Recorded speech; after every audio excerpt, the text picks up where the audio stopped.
while you're aware of all this, can you sense the consciousness that you are,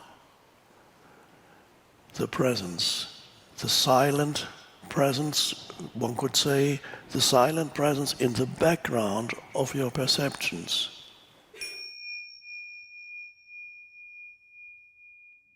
And then you can sit here and instead of being a person,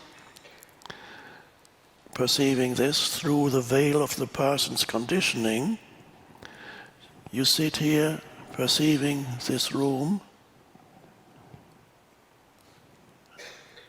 not through your personal sense of self, but through the simple, uncluttered, pure awareness. And that awareness is the still background to your sense perception, so to speak. So you're aware of the foreground, and in the foreground things appear and disappear, appear and disappear. Impermanence, fleetingness of everything. A house is built, then the house collapses or burns down.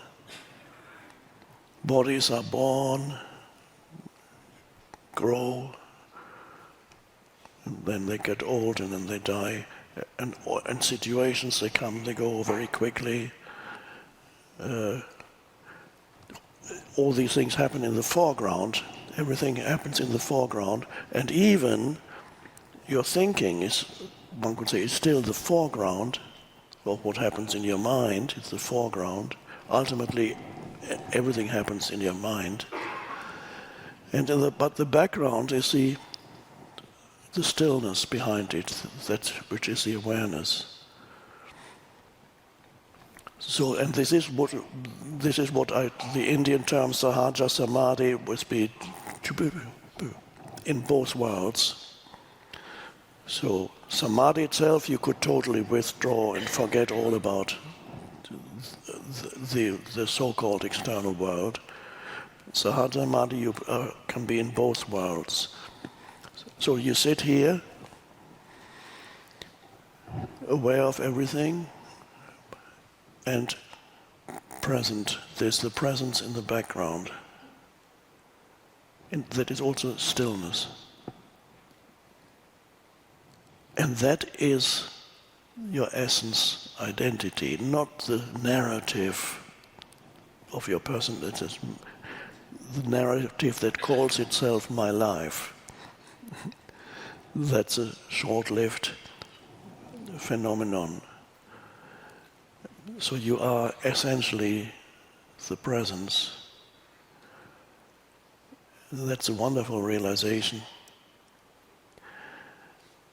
And then,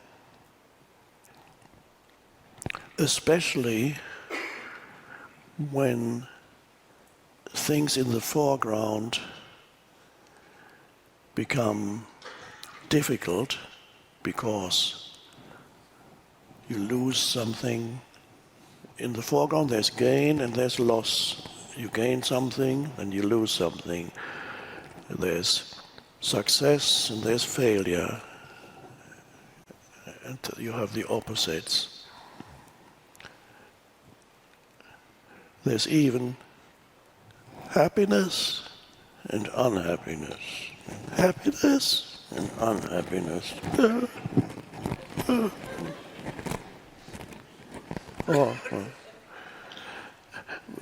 But they can't. Even when as happiness arises, and there's still the stillness in the background. This happiness is still there, but even the happiness doesn't take you over because you have something more vital and deeper. So the happiness doesn't make you go, "Wow, yeah, I got it! Wow!" And 2 days later, oh, I'm devastated. I thought I could trust this person. It was such a wonderful person. I've been deceived. It was horrible. It's all collapsed, or whatever it is. Only you went to some place that was promised some kind of fulfillment, and then you get there.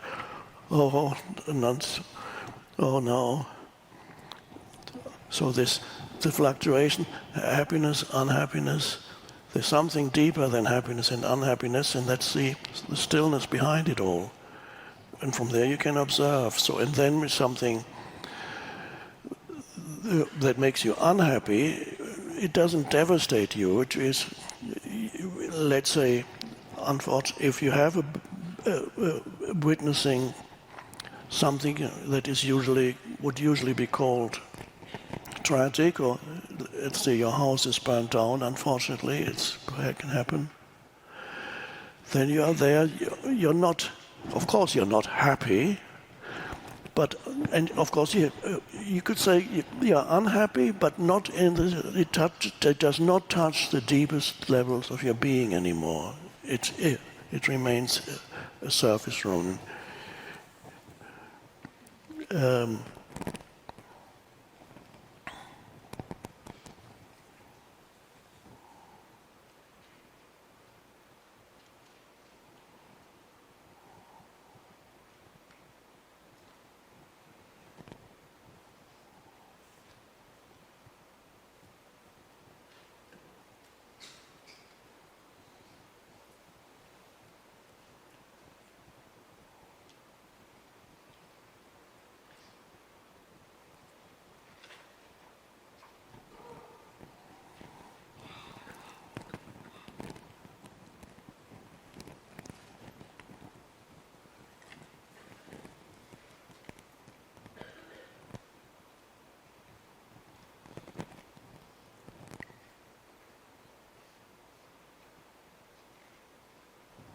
Now the presence,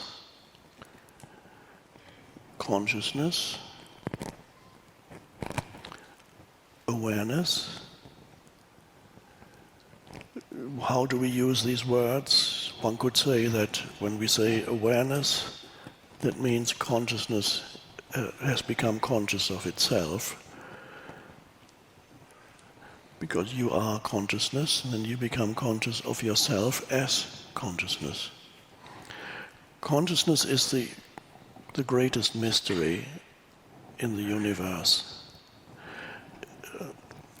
Even greater, much greater than even the mystery of outer space, infinite number of galaxies, the mystery of atomic and subatomic particles, also a very mysterious realm. But the most mysterious is consciousness. Nobody can tell you what it is. Because if you're looking for it, trying to examine it, it's like let's say you have a flashlight and you're shining the light, you're using the flashlight to look for the flashlight. You're losing in the light you're looking for it. So consciousness, scientists have a problem with consciousness because you cannot put it under a microscope. You cannot dissect it. It is not an object that you can see. Everything else is an object, but consciousness is the eternal subject. Where does it come from? The prevalent belief is in mainstream science that, or Eckhart mainstream science doesn't know what it is, but it kind of implies that consciousness is a byproduct of matter. Matter being, in the case of humans, the human brain. And so the belief is that consciousness somehow, the chemical soup of the brain, which is a jelly-like substance in your head, this jelly-like substance, which nobody, it's incredibly complex, and somehow they say this produces something that is non-material. So there's matter of the consciousness, and then it produces something that is not matter. How is that possible? How can the chemical brain produce all this beautiful works of art, music, technology, and this experience of this moment. Nobody knows, but some of the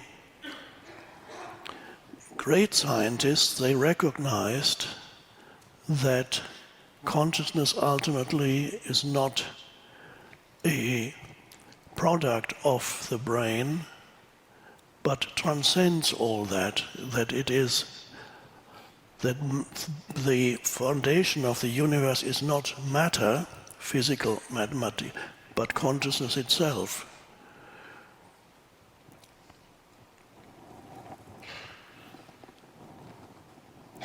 And here we come to my phone. Now, is this phone conscious? I don't know. It may be on its way to consciousness. Would it produce consciousness, or would it be a receiver of consciousness? Your brain, does it produce consciousness? Or is it like a radio that receives consciousness from and then transforms it into mind stuff and into thoughts and into words?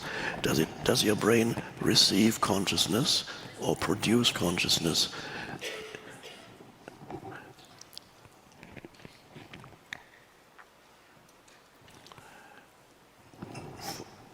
For example, there was one of the most famous physicists, Max Planck, German physicist, the founder of quantum mechanics.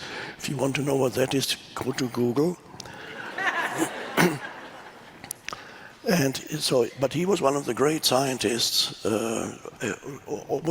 more or less a contemporary of Einstein. There was a group of great physicists at that time that had made enormous discoveries in the realm of the subatomic realm. So Max Planck said, I regard consciousness as fundamental. I regard matter as derivative from consciousness. This, of course, goes against the traditional scientific view of material reality as the basis for it all.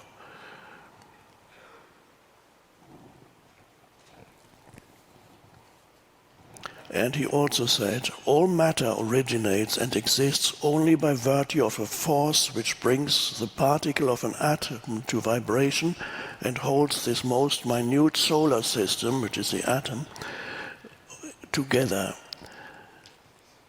We must assume behind this force the existence of a conscious and intelligent mind.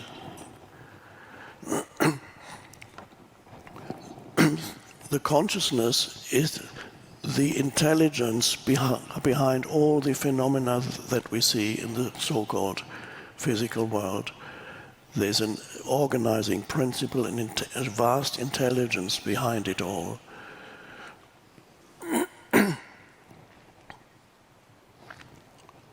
And this vast intelligence, of course, it's invisible in the same way that most of you is invisible. It's perhaps comes at a surprise, maybe you hadn't thought about it, when I say that most of you is invisible. When I see you, I see your body, and I can perhaps draw some conclusions as to your mind by observing your behavior or your words, then I can learn a little bit about your mind. But mostly, and even that is still comes through the body. But if somebody was looking for you in the physical realm, let's say a surgeon looking for you by cutting open your skull and examining your brain, which is supposedly that's where it all lives, the scientist or the surgeon cutting open your brain would not find a single thing there he could call you. your countless memories, all the things that go on in your mind. He wouldn't know what language you speak. He wouldn't know where the memory of your parents or grandparents is. He can't say, oh, there's the grandmother. They say, I found a molecule that represents the grandmother. And then and there's the molecule of the language that the person was speaking. No, he couldn't see.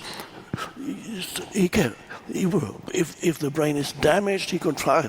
He could say, yes, there are damages in the brain, and this is perhaps why the person suffered from dementia, because the brain had become defective.